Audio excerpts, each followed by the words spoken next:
এ ভাই বিশাল বড় বাইং মাছ, আর নিচে দেখেন একদম ইনটেক ছোট ছোট মাছ। আমার খুব ফেভারিট সমুদ্রের মাছ, একদম সবগুলো কিন্তু সমুদ্রের মাছ। তো ভাই এই জায়গাটাতে আপনি সব কিছু দেখেন, মাছের কালারটা দেখেন ভাই, একদম ইনটেক। এই যে এটা যে ইনটেক, এর থেকে বড় আর কোনো প্রমাণ নাই ভাই। তবে এগুলা আমাদের এলাকায় কি বলে, এগুলাকে যে কাসলি গুঁড়া আছে না, কাসলি গুঁড়া, এইটা তো ছুরি, এটা তো আপনি দেখতেই পাচ্ছেন। তো এগুলো আসলে কিছুটা মেডিসিন দেওয়া বা কিছুটা কীটনাশক দেওয়া।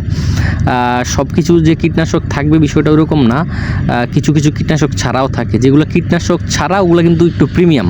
এখন আমি আপনাদের একটু প্রিমিয়াম টাইপের কিছু ছুরি মাছ দেখাই।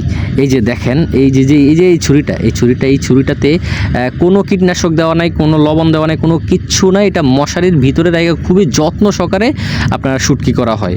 তো এটার স্বাদটা আপনার কীটনাশক দেওয়া মাছের তুলনায় একটু ব্যতিক্রম হয়, নর্মাল বিষয়। তো দোকানদার যদি আপনার সৎ থাকে, দোকানদার যদি আপনাকে একদম ভালোভাবে ব্রিফিং করে অনেক কিছু বলে, তাহলে আপনি একদম ইনটেক মাছ পেতে পারেন।